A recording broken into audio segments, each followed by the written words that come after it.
Chapter 2. The Vanishing Glass. Nearly 10 years had passed since the Dursleys had woken up to find their nephew on the front step, but Privet Drive had hardly changed at all. The sun rose on the same tidy front gardens and lit up the brass number 4 on the Dursleys' front door. It crept into their living room, which was almost exactly the same as it had been on the night when Mr. Dursley had seen that fateful news report about the owls. Only the photographs on the mantelpiece really showed how much time had passed. 10 years ago, there had been lots of pictures of what looked like a large pink beach ball wearing different coloured bobble hats, but Dudley Dursley was no longer a baby. And now the photographs showed a large, blonde boy riding his first bicycle on a roundabout at the fair, playing a computer game with his father, being hugged and kissed by his mother. The room held no sign at all that another boy lived at the house too. Yet Harry Potter was still there, asleep at the moment, but not for long. His Aunt Petunia was awake, and it was her shrill voice which made the first noise of the day. "Up! Get up now!" Harry woke with a start. His aunt rapped on the door again. "Up!" she screeched. Harry heard her walking towards the kitchen, and then the sound of the frying pan being put on the cooker. He rolled on his back and tried to remember the dream he'd been having. It had been a good one. There had been a flying motorbike in it. He had a funny feeling he'd had the same dream before. His aunt was back outside the door. "Are you up yet?" she demanded. "Nearly," said Harry. "Well, get a move on. I want you to look after the bacon, and don't you dare let it burn. I want everything perfect on Dudley's birthday." Harry groaned. "What did you say?" His aunt snapped through the door. "Nothing, nothing." Dudley's birthday. How could he have forgotten? Harry slowly got out of bed and started looking for socks. He found a pair under his bed and, after pulling a spider off one of them, put them on. Harry was used to spiders, because the cupboard under the stairs was full of them, and that was where he slept. When he was dressed, he went down the hall into the kitchen. The table was almost hidden beneath all Dudley's birthday presents. It looked as though Dudley had got the new computer he wanted, not to mention the second television and the racing bike. Exactly why Dudley wanted a racing bike was a mystery to Harry, as Dudley was very fat and hated exercise, unless, of course, it involved punching somebody. Dudley's favourite punch bag was Harry, but he couldn't often catch him. Harry didn't look it, but he was very fast. Perhaps it had something to do with living in a dark cupboard, but Harry had always been small and skinny for his age. He looked even smaller and skinnier than he really was, because all he had to wear were the old clothes of Dudley's, and Dudley was about 4 times bigger than he was. Harry had a thin face, knobbly knees, black hair and bright green eyes. He wore round glasses held together with a lot of sellotape because of all the times Dudley had punched him on the nose. The only thing Harry liked about his own appearance was a very thin scar on his forehead, which was shaped like a bolt of lightning. He'd had it as long as he could remember, and the first question he could ever remember asking his Aunt Petunia was how he'd got it. "In the car crash when your parents died," she'd said, "and don't ask questions." Don't ask questions. That was the first rule for a quiet life with the Dursleys. Uncle Vernon entered the kitchen as Harry was turning over the bacon. "Comb your hair," he barked, by way of morning greeting.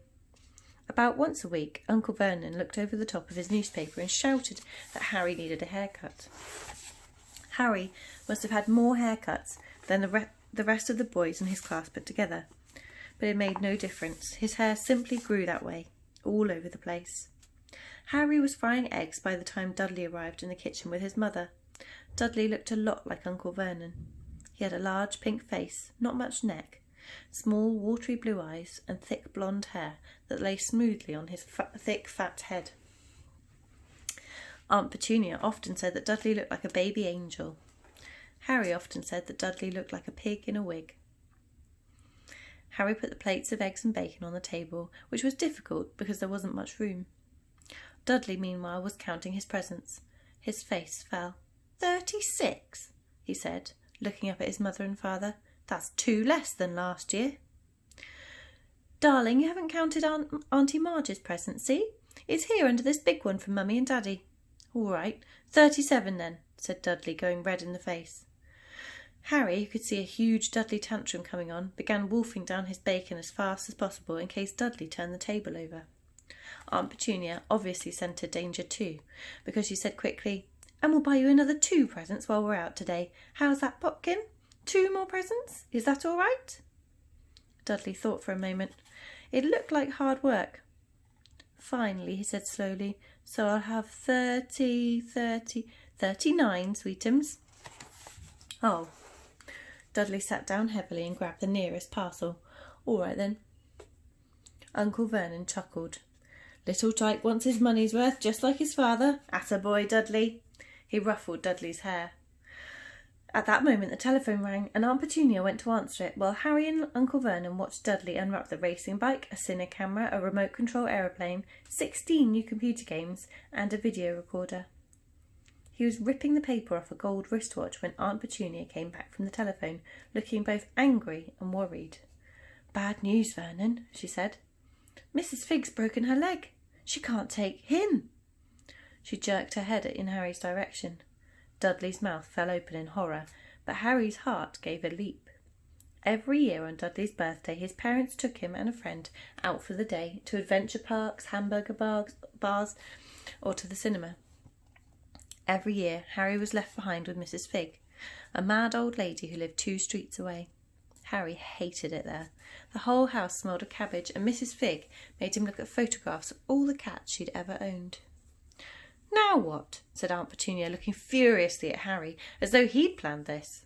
Harry knew he ought to feel sorry that Mrs. Fig had broken her leg, but it wasn't easy when he reminded himself it would be a whole year before he had to look at Tibble, Snowy, Mr. Paws and Tufty again. "We could phone Marge," Uncle Vernon suggested. "Don't be silly, Vernon. She hates the boy." The Dursleys often spoke about Harry like this, as though he wasn't there, or rather, as though he was something very nasty that couldn't understand them, like a slug. "What about what's-her-name, your friend Yvonne? On holiday in Mallorca?" snapped Aunt Petunia. "You could just leave me here," Harry put in hopefully.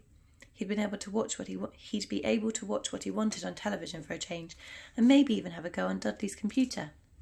Aunt Petunia looked as though she'd swallowed a lemon. "And come back to find the house in ruins," she snarled. "I won't blow up the house," said Harry. But they weren't listening. "I suppose we could take him to the zoo," said Aunt Petunia slowly, "and leave him in the car." "That car's new. He's not sitting in it alone." Dudley began to cry loudly. In fact, he wasn't really crying. It had been years since he really cried, but he knew that if he screwed up his face and wailed, his mother would give him anything he wanted. "Dinky Duddyums, don't cry. Mummy won't let him spoil your special day," she cried, flinging her arms around him.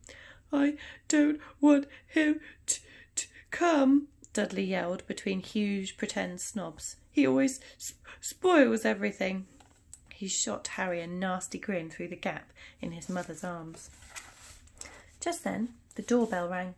"Oh, good Lord, they're here," said Aunt Petunia frantically, and a moment later Dudley's best friend, Piers Polkiss, walked in with his mother. Piers was a scrawny boy with a face like a rat. He was usually the one who held people's arms behind their backs while Dudley hit them. Dudley stopped pretending to cry at once. Half an hour later, Harry, who couldn't believe his luck, was sitting in the back of the Dursleys' car with Piers and Dudley on the way to the zoo for the first time in his life. His aunt and uncle hadn't been able to think of anything else to do with him, but before they'd left, Uncle Vernon had taken Harry aside. "I'm warning you," he'd said, putting his large purple face right up close to Harry's. "I'm warning you now, boy. Any funny business, anything at all, and you'll be in that cupboard from now until Christmas." "I'm not going to do anything," said Harry, "honestly." But Uncle Vernon didn't believe him. No one ever did. The problem was, strange things often happened around Harry, and it was just no good telling the Dursleys he didn't make them happen. Once, Aunt Petunia, tired of Harry coming back from the barber's looking as though hadn't been at all, had taken a pair of kitchen scissors and cut his hair so short he was almost bald except for his fringe, which she'd left to hide that horrible scar. Dudley had laughed himself silly at Harry, who spent a sleepless night imagining school the next day, where he was already laughed at for his baggy clothes and sellotape glasses. Next morning, however, He had got up to find his hair exactly as it had been before Aunt Petunia had sheared it off. He had been given a week in his cupboard for this, even though he tried to explain that he couldn't explain how it had grown back so quickly. Another time, Aunt Petunia had been trying to force him into a revolting old jumper of Dudley's, brown with orange bubbles. The harder she tried to pull it over his head, the smaller it seemed to become, until finally it might have fitted a glove puppet, but certainly wouldn't fit Harry. Aunt Petunia had decided it must have shrunk in the wash, and to his great relief, Harry wasn't punished. On the other hand, he'd got into terrible trouble for being found on the roof of the school kitchens. Dudley's gang had been chasing him as usual when, as much to Harry's surprise as anyone else's, there he was sitting on the chimney. The Dursleys had received a very angry letter from Harry's headmistress, telling them Harry had been climbing school buildings, but all he tried to do, as he shouted at Uncle Vernon through the locked door of his cupboard, was jump behind the big bins outside the kitchen doors. Harry supposed that the wind must have caught him in mid-jump. But today nothing was going to go wrong. It was even worth being with Dudley and Piers to be spending the day somewhere that wasn't school, his cupboard, or Mrs. Figg's cabbage-smelling living room. While he drove, Uncle Vernon complained to Aunt Petunia. He liked to complain about things. People at work, Harry, the council, Harry, the bank, and Harry were just a few of his favourite subjects. This morning it was motorbikes. "Roaring along like maniacs, the young hoodlums," he said as the motorbike overtook them. "I had a dream about a motorbike," said Harry, remembering it suddenly. "It was flying." Uncle Vernon nearly crashed into the car in front. He turned right around in his seat and yelled at Harry, his face like a gigantic beetroot with a moustache. "Motorbikes don't fly!" Dudley and Piers sniggered. "I know they don't," said Harry. "It was only a dream." But he wished he hadn't said anything. If there was one thing the Dursleys hated even more than his asking questions, it was talking about anything in a way it shouldn't.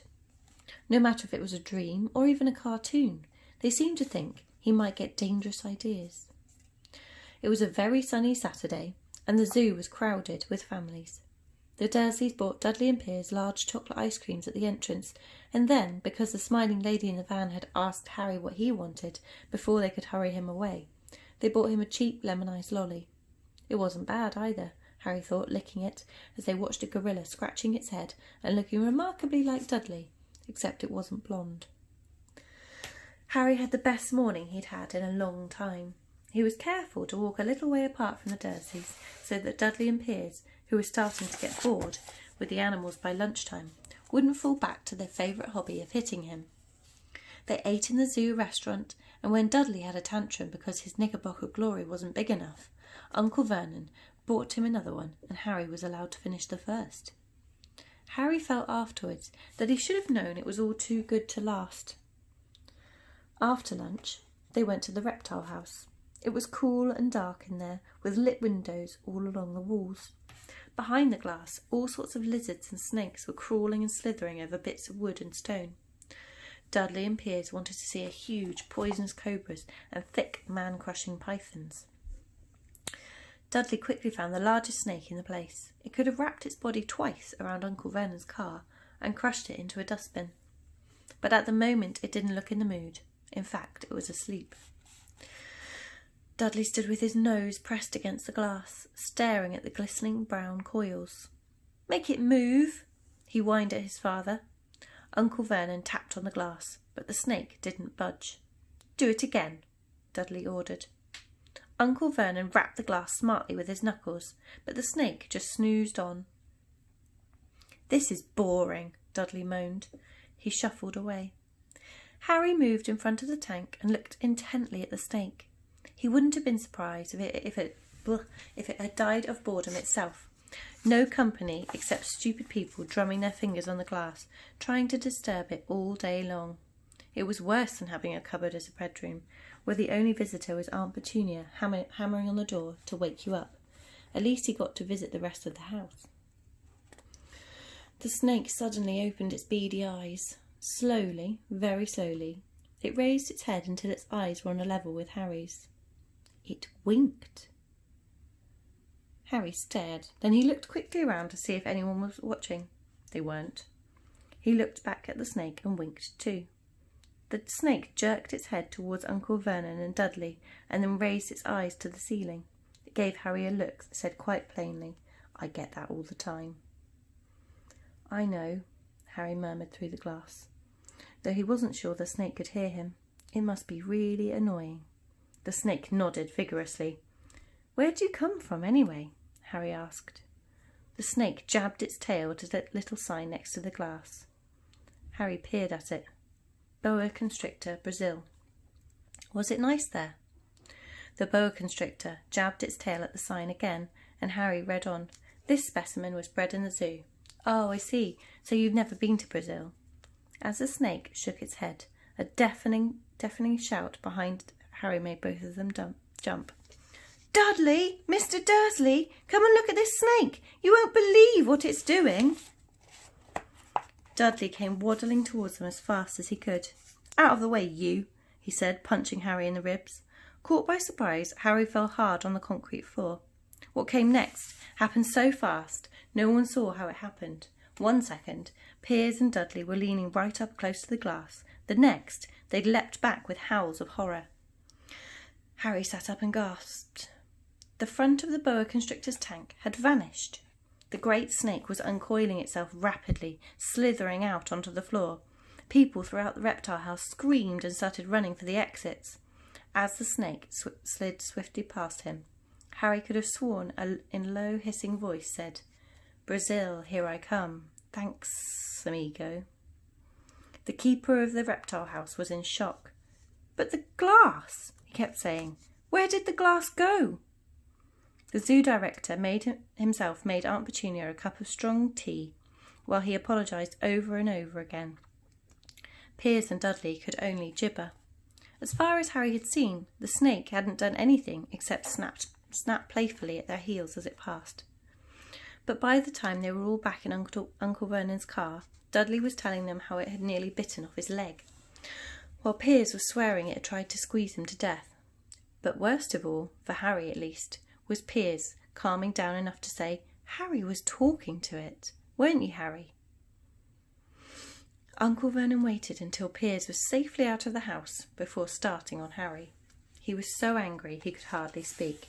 He managed to say, "Go, cupboard, stay, no meals," before he collapsed into a chair and Aunt Petunia had to go and run and get him a large brandy. Harry lay in his dark cupboard much later, wishing he had a watch.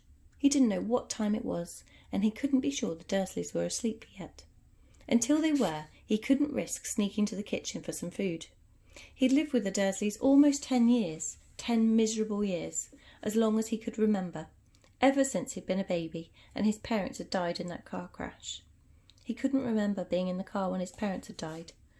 Sometimes when he strained his memory during long hours in his cupboard, he came up with a strange vision, a blinding flash of green light and a burning pain on his forehead. This, he supposed, was the crash, though he couldn't imagine where all the green light came from. He couldn't remember his parents at all. His aunt and uncle never spoke about them, and of course he was forbidden to ask questions. There were no photographs of them in the house. When he'd been younger, Harry had dreamed and dreamed of some unknown relation coming to take him away, but it never happened. The Dursleys were his only family. Yet sometimes he thought, or maybe hoped, that strangers in the street seemed to know him. Very strange strangers they were too. A tiny man in a violet top hat had bowed to him once while out shopping with Aunt Petunia and Dudley. After asking Harry furiously if he knew the man, Petunia had rushed them out of the shop without buying anything. A wild-looking woman, dressed all in green, had waved merrily at him once on a bus. A bald man in a very long purple coat had actually shaken his hand in the street the other day and then walked away without a word. The weirdest thing about all these people was the way they seemed to vanish the second Harry tried to get a closer look. At school, Harry had no one. Everybody knew that Dudley's gang hated that odd Harry Potter in his baggy old clothes and broken glasses, and nobody liked to disagree with Dudley's gang.